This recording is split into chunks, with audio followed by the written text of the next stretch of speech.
ઓરવેલમાં યુવતીના મોત મામલે તપાસ થઈ રહી છે। હત્યાની આશંકાને લઈને તપાસનો ધમધમાટ શરૂ થયો છે। મોતનું કારણ જાણવા પોલીસે અત્યાર સુધી 20થી વધુ લોકોની પૂછપરછ કરી। 21 વર્ષીય યુવતી બોરવેલમાં કેવી રીતે પડી એ રહસ્ય હજુ પણ અકબંધ છે। આ સમગ્ર મામલામાં 20 લોકોની પૂછપરછ કરવામાં આવી છે। યુવતી બોરવેલમાં કેવી રીતે પડી એ રહસ્ય છે। હત્યાની આશંકાને લઈને પોલીસે તપાસનો ધમધમાટ શરૂ કર્યો છે। કચ્છથી સંવાદદાતા મેહુલ સોલંકી જોડાયા છે। મેહુલ, પોલીસ હાલ કઈ કડી શોધવામાં લાગેલી છે?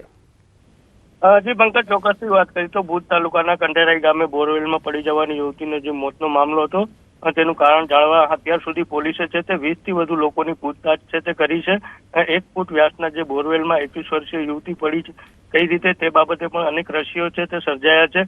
2 દિવસ બાદ જે યુવતીનો મૃતદેહ નીકળ્યો હતો ત્યારે ખોવાયેલી હાલતમાં નીકળ્યો હતો ત્યારે અત્યારે હત્યાની આશંકાના આધારે છે તે પોલીસે તપાસ ધમધમાટ તેજ કર્યો છે। જી મેહુલ, આભાર માહિતી આપવા માટે। રાજકોટથી એક મહત્વપૂર્ણ ખબર આવી રહી છે। ઉદ્યોગપતિ સમીર શાહને સજા। સમીર શાહ અને તેમના ભાઈને 1.5 વર્ષની સજા સંભળાવવામાં આવી। ચેક રિટર્નના કેસમાં કોર્ટે સજા સંભળાવી છે।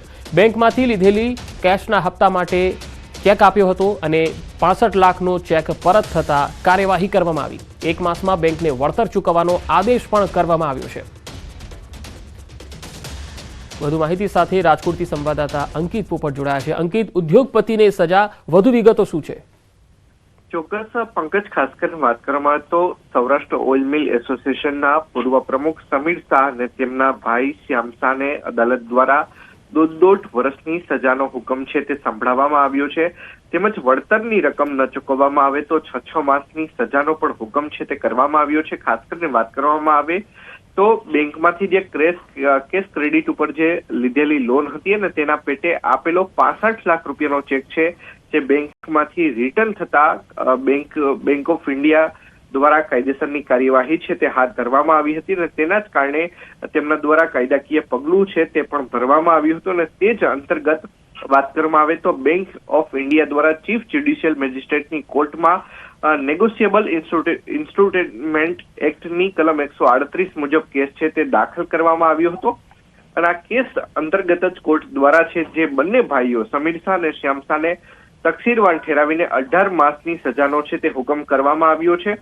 સાથોસાથ 1 જ માસમાં બેંકને વળતર ચૂકવવાનો આદેશ પણ છે તે કરવામાં આવ્યો છે। જી અંકિત, આભાર માહિતી આપવા માટે।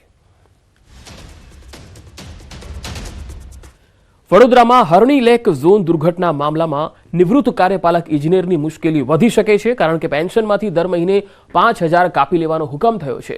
મ્યુનિસિપલ કમિશનર દિલીપ રાણાએ આ હુકમ કર્યો છે। રાજેશ ચૌહાણના પેન્શનમાંથી આજીવન કપાત થશે।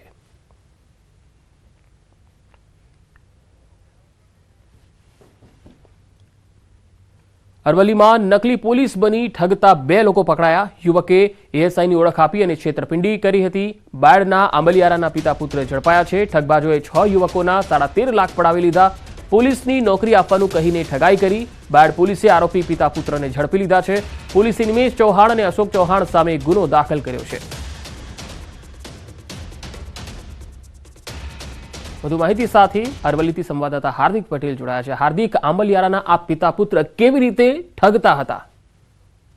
પંકજ, ચોક્કસ જે પ્રકારે અરવલ્લી જિલ્લાના બાયડના આંબલિયાના જે એક યુવક છે જેને એએસઆઈ તરીકેની પોતાની ઓળખ આપી, પોતાની પિતાને જોડીદાર બનાવી અને લગભગ 6 યુવકોને પોલીસમાં નોકરી આપવાના નામે ઠગ્યા છે। ખાસ કરીને 13 લાખથી વધુની રકમ મામલે પોલીસ ફરિયાદ બાયડ પોલીસ સ્ટેશન ખાતે નોંધાઈ છે। ત્યારે આ બંને જે પોલીસ યુનિફોર્મ સાથે જે આ યુવક છે તે લોકોને મિત્રતા કરી યુવકોને મળતો હતો અને પોતાના પિતા પણ ગુજરાત પોલીસમાં છે તે પ્રકારની મિત્રતા કેળવી અને તેમની પાસે વિવેકાનંદ એકેડેમીમાં નોકરી આપવાની અને પોલીસમાં નોકરી આપવાની લાલચ આપી અને તેમની પાસેથી રૂપિયા પડાવ્યા છે।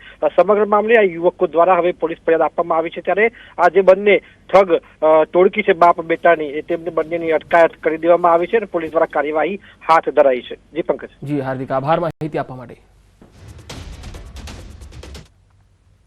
ભાવનગર મહાનગરપાલિકાની ઘોર બેદરકારી છતી થઈ છે। શહેરના 13 વોર્ડમાં ફરતી ઈ રિક્ષા ભંગાર બની ગઈ છે। આ તસવીરો જુઓ। ઈ રિક્ષાઓ જાહેરમાં કચરો નાખનાર સામે દંડનાત્મક કાર્યવાહી કરતી હતી। જો કે આ ઈ રિક્ષાઓ મહાનગરપાલિકાને દાતા દ્વારા મળેલી હતી, છતાંય મહાનગરપાલિકા ભંગાર હાલતમાં મૂકી દેવામાં આવી છે। ઈ રિક્ષાઓ રિપેરિંગના અભાવે હાલ મહાનગરપાલિકાના ગેરેજ વિભાગમાં ધૂળ ખાઈ રહી છે, તો શહેરના 13 વોર્ડ માટેની તમામ ઈ રિક્ષાઓમાં દાતાઓના પૈસાનું પાણી થઈ રહ્યું છે। વર્ષ 2029માં ઈ રિક્ષા મારફતે મનપાને 4.5 લાખ જેવી રકમ દંડની જે છે એ પ્રાપ્ત થઈ હતી। 2025માં આ રકમ પ્રાપ્ત થઈ હતી, 2024-25માં આ રકમ પ્રાપ્ત થઈ હતી, પરંતુ હાલ તો આ ઈ રિક્ષાઓ મનપાના ગેરેજ વિભાગમાં રિપેરિંગના અભાવે શોભાના ગાંઠિયા સમાન પડી રહી છે અને ધૂળ ખાઈ રહી છે। વહેલી તકે આ ઈ રિક્ષાઓ શરૂ કરવાની માંગ વિપક્ષે કરી। સામાજિક સંસ્થાઓએ ભાવનગર સુંદર અને સ્વચ્છ બને એ માટે ઈ રિક્ષા ભાવનગર કોર્પોરેશનને આપી હતી, પણ એને તો બહુ સારી આશા આપી હતી, પણ પરિસ્થિતિ એવી છે કે આજે ઈ રિક્ષાની કન્ડિશન ભંગારવાડામાં પડી છે અને કદાચ હું એવું માનું એને કદાચ રિપેરિંગ કરી અને પાછી ચાલુ કરવી હોય તો પણ થાય નહીં એવી કન્ડિશન છે। એનો મતલબ ભંગાર થઈ ગયો। પાલિકા દ્વારા 2 રિક્ષાઓનું મેન્ટેનન્સ કરી તેનો ઉપયોગ લેવામાં આવી રહેલો છે, જ્યારે બાકીની રિક્ષાઓ છે તેને અલગ અલગ વોર્ડમાં ફાળવી અને આઉટસોર્સિંગ એજન્સી મારફત તેનો ઉપયોગ કરવામાં આવે અને સાથોસાથ આ દંડાત્મક કાર્યવાહીની પણ કાર્યવાહી કરવામાં આવે, ઈ વેસ્ટ કલેક્શન પણ કરવામાં આવે। આ પ્રકારનું એક ટેન્ડર તૈયાર કરવામાં આવેલું છે, જે ટૂંક સમયમાં પ્રસિદ્ધ કરી અને ઈ રિક્ષાઓ મારફત તેનો ફરીથી ઉપયોગ શરૂ થાય તેવી કાર્યવાહી કરવામાં આવશે। પંચમહાલમાં સરકારી અનાજનો કાળો કારોબાર જોવા મળ્યો। સરકારી અનાજ સગેવગી કરનાર પકડાયા છે। પુરવઠા વિભાગે 4 ટ્રક અને ટ્રેક્ટર ઝડપી પાડ્યું છે। વધુ 9 કટ્ટા ચોખાનો જથ્થો પણ સીઝ કરાયો છે। ગોધરાથી દાહોદમાં અનાજ લઈ જવાતું હતું। અનાજનો જથ્થો સગેવગી કરનાર પર કાર્યવાહી કરવામાં આવી।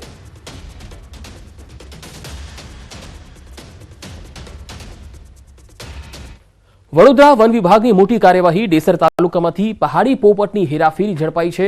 વન વિભાગે છટકું ગોઠવીને 2 આરોપીને પકડી પાડ્યા છે। પ્રતિબંધિત પહાડી પોપટની મોટા પાયે હેરાફેરી ઝડપાઈ। થેલીમાં 40 પહાડી પોપટ ભરીને લાવ્યા હતા। વાઇલ્ડ લાઇફ પ્રોટેક્શન એક્ટ પ્રમાણે બંને સામે કાર્યવાહી થઈ છે। તાડના ઝાડ પરથી માળા વિખેરી ગંભીર ગુનો કરતા કડક કાર્યવાહી કરાશે। એક ઇસમ પોપટના બચ્ચા કાઢી લાવે છે એવી માહિતી હતી, તો તેના પર 15 દિવસની નજર રાખેલી હતી। ત્યારબાદ 3 દિવસ પહેલા હિલાચલ ખબર પડી અને તેઓ એક થેલીની અંદર પોપટના બચ્ચા ભરી વડોદરા તરફ આવી રહ્યો હતો, ત્યારે તેને દુમાળ ચોકડી પાસે પકડી લેવામાં આવેલો છે। એક છે સુભાષ માળી છે અને એક અર્જુન માળી કરીને છે। બંને ઈસમ લઈને અત્યારે ફોરેસ્ટ વિભાગ આગળની કાર્યવાહી કરી રહી છે। કચ્છ સૌરાષ્ટ્રમાં પીજીવીસીએલ વિભાગે વીજ ચોરો પર તવાઈ બોલાવી। ડિસેમ્બર 2024માં સૌરાષ્ટ્ર અને કચ્છમાં વીજ ચોરી પકડવા વીજ ચેકિંગની કામગીરી કરાઈ હતી, જેમાં કુલ 7,668 વીજ જોડાણો વિરુદ્ધ કાર્યવાહી કરી 28.97 કરોડના વીજ ચોરીના બિલ આપવામાં આવેલા છે। ગેરરીતિમાં ડાયરેક્ટ લંગર, વાયરથી મીટર બાયપાસ, ટેરિફ ચેન્જ વગેરે જોવા મળ્યા હતા। પીજીવીસીએલ દ્વારા વીજ ચોરી પકડવા માટે વીજ ચેકિંગની કામગીરી કરવામાં આવી અને આ દરમિયાન ડિસેમ્બરમાં 7,768 કેસોમાં 28.97 કરોડની વીજ ચોરી પકડાઈ છે।